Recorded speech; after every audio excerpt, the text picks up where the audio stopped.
슬럼프를 국어사전에서 찾아보면요, 운동 경기 등에서 자기의 실력을 제대로 발휘하지 못하고 저조한 상태가 길게 유지되는 현상이라고 나와 있습니다. 안녕하세요, 대치동 캐슬입니다. 여러분들 공부 열심히 하고 계시죠? 저도 열심히 수업을 하고 있습니다.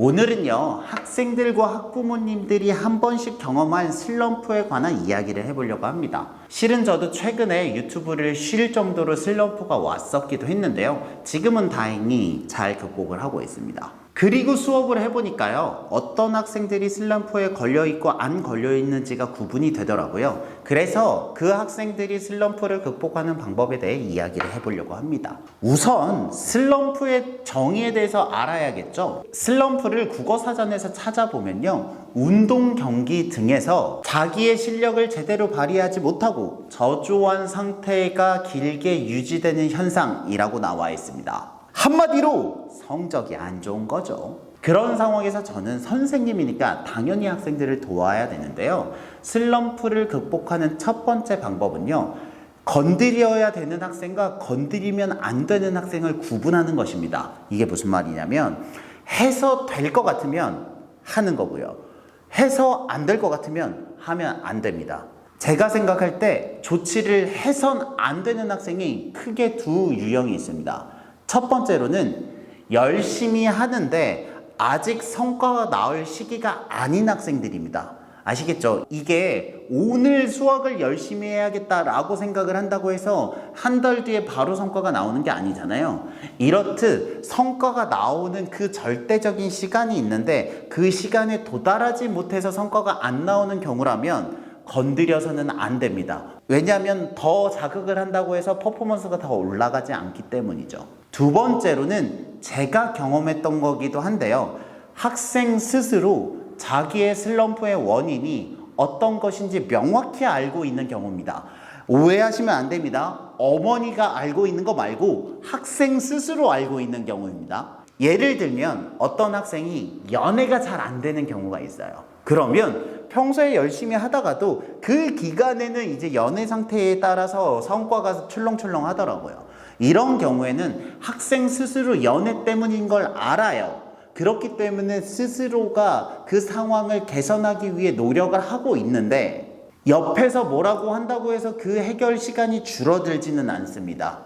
혹은 어떤 학생이 방정식의 활용 유형이 잘 안 되는 걸 알고 있어요. 그래서 그 문제만 가면 성적이 저조하기 때문에 결과가 안 좋다면 그 방정식의 활용 때문인 걸 알고 있기 때문에 그에 대한 해결책을 스스로 세울 때까지 시간을 주셔야 됩니다. 저의 경우만 해도 바쁜 일정들이 몰아오면서 부담감을 느꼈기 때문에 생긴 슬럼프였고, 그 슬럼프는 일들을 하나씩 정리해야 해결된다는 거 알고 있었기 때문에 다른 분들이 저를 도와줄 수 있는 게 한계가 있습니다. 이해가 되셨죠? 우리들은 해서 도움이 안 될 것 같으면 조치를 취하면 안 됩니다.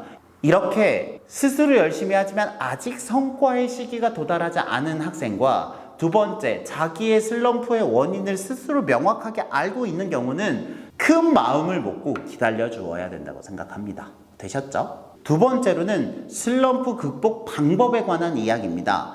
제가 드리고 싶은 정말 큰 한 가지는 뭐냐면요, 우리가 공부 혹은 수학이라고 할게요, 수학 실력을 늘리기 위해서는요, 수학 문제집을 더 많이 푸는 것만이 능사가 아닙니다. 그러니까 간접적인 효과도 그 슬럼프 극복 방안, 더 나아가서는 교육 처치라는 것을 이해해 주시면 좋을 것 같습니다. 제가 분명한 사례 한 가지를 말씀드리겠습니다. 제가 지도하고 있는 학생들 중에서요, 3명 정도가 글씨가 좋지 않았어요. 이해가 되시죠? 글씨가 좋지 않았는데 그런 문제점이 뭘까요? 당연히 풀이 과정이 깔끔하지 않습니다. 그러면 이 학생이 어떻게 풀었는지 모르기 때문에 답이 틀리는 경우가 있어요. 그런데 학생이 어리면 괜찮은데 두 가지 경우, 내신 시험을 치거나 고등 과정에 들어가게 되면 이 나쁜 글씨가 유의미한 영향을 미치게 됩니다. 그래서 제가 이 학생들의 글씨 실력을 향상하기 위해 노력을 했는데요, 어떤 방법을 썼냐면, 대부분의 경우는 어머니의 극대노와 학생의 자각으로 인해서 글씨 연습을 하는 경우가 있어요. 하지만 그게 안 됐기 때문에 제가 지도하고 있던 그 상황까지 글씨가 개선이 안 될 거잖아요. 그래서 저는 학생들의 필기를 유의 깊게 보다가 뭘 발견했냐면, 글씨를 잘 못 쓰는 학생들은 대부분의 경우는 연필을 꽉 쥐고 쓰는 경우들이 있어요. 그런데 샤프를 쓰면 샤프심이 잘 부서지기 때문에 연필을 많이 쓰더라고요. 그러면 연필을 쓰면 무슨 단점이 있냐면, 연필심이 이렇게 두께가 일정하지 않잖아요. 그러면 글씨 두께가 변하면서 조금 더 글씨가 못생겨져 보이는 효과가 있더라고요. 그래서 제가 그 글씨가 어려운 학생들을 다 모아서 뭐를 했냐면, 0.5짜리 샤프와 샤프심, 0.7짜리 샤프와 샤프심, 0.9짜리 샤프와 샤프심을 준비했습니다. 그래서 제 눈앞에서 그 세 가지 샤프를 다 써보라고 했어요. 그리고 나서 자기가 마음에 드는 샤프를 제외하고 나머지 두 개를 버리게 했고요.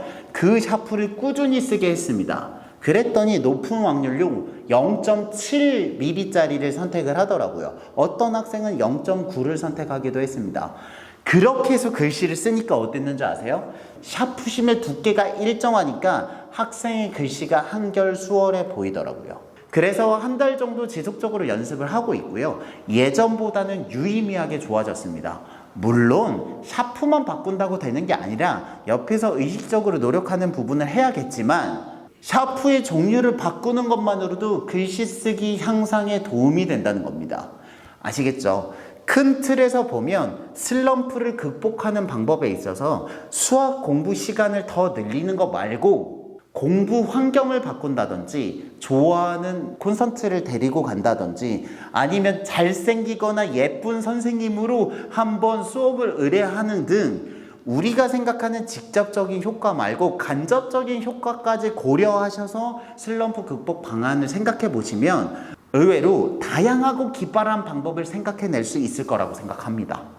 제가 몇 번 말했지만 저는 포스트잇 프리노트의 효과가 되게 좋았거든요. 그래서 포스트잇에다가 같은 필기를 쓰고 문제집에 붙이는 것만으로도 공부를 많이 한 효과를 일으킬 수 있거든요. 그 효과가 학생들의 슬럼프 극복에 직접적으로 도움이 될 수 있다는 이야기를 해드리고 싶습니다.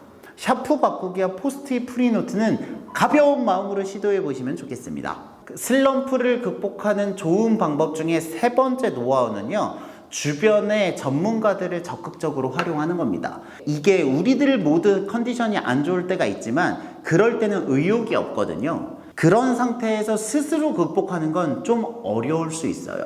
그럴 때는 조금 돈을 투자해서라도 한시적으로 주변의 사람들을 활용하시는 것이 좋은 것 같습니다. 저의 예시를 들자면, 제가 슬럼프 있을 때요, 두 가지 활동이 되게 효과가 있었거든요. 첫 번째로는 체육관에서 일주일에 2번 PT를 받는 거였습니다. 의욕이 없으니까 스스로 체육관에 가서 운동을 할 만큼의 에너지는 나지 않는데, PT 선생님과 예약을 하니까 그건 안 갈 수 없었잖아요. 그래서 일주일에 2번 이상 운동을 하면서 최소한의 의욕의 마지노선을 지킬 수 있었던 것 같아요. 그래서 슬럼프를 극복하는 데 도움이 되었고요. 두 번째로는 제 유튜브 채널도 조금 걱정이 되더라고요. 그래서 채널을 담당하시는 전문가 한 분을 모셔서 일주일에 한 번씩 회의도 하고 도움을 받고 있거든요. 그러면 이게 되게 좋은 게 뭐냐면, 그 날은 유튜브 회의를 하는 날이니까 시간이 정해져 있고, 그 회의 끝에 정기적으로 논의된 유튜브 영상을 촬영해서 업로드를 하니까 유튜브 영상에 대한 압박감에서 크게 벗어날 수 있었습니다. 학생의 관점에서 보면, 만약에 숙제가 어려우면 당분간만 클리닉 수업을 들어서 학생이 과제로 내준 걸 선생님과 함께 풀어보는 시간을 한 달에서 2달 정도 가져보시는 걸 추천드려요. 제가 그렇게 조치를 한 학생들을 보니까 학생의 입장에서는 어려운데 의욕도 없는데 이거 혼자 풀어야 되잖아요. 그러니까 아예 손을 안 대는 경우가 있는데, 옆에 선생님이 계시고 따로 숙제가 나가는 게 아니고 내 숙제를 도와주는 거니까 편한 마음으로 선생님과 대화를 하면서 과제를 해오더라고요. 이것을 계속하라는 게 아니고요, 학생의 컨디션이 올라올 때까지만 지속해 주시면 좋을 것 같습니다. 흔히 우리가 심리 상태가 안 좋으면 심리 상담사 분에게 정기 상담을 받으면 훨씬 컨디션이 좋아지는 것과 비슷한 이치입니다. 어떤 분은 문제를 돈으로 해결하는 거 아니야 라고 말을 하실 수 있겠지만, 제가 말씀드린 건 영원히 하는 게 아니라 낮아진 컨디션을 높일 때까지만 하시면 된다는 이야기를 드리고 싶습니다. 그 슬럼프 상황을 극복하려면 에너지가 필요합니다. 그 에너지가 본인의 힘일 수도 있고 주변 사람들의 힘일 수도 있고 도구의 힘일 수도 있습니다. 어떤 힘이든 그 힘에 의해서 슬럼프를 극복하는 거라고 생각을 합니다. 여기까지가 저와 저의 학생들이 슬럼프를 극복했던 가장 현실적인 방법입니다. 이 원칙을 고민해 보시고 그 안에서 적절한 방법을 고민해 보시면 좋겠습니다. 이제 방학이 시작되니까 슬럼프를 잘 극복해서 활기찬 여름이 되시길 기원합니다. 여러분들의 교육을 응원합니다. 저는 대치동 캐슬이었습니다. 감사합니다.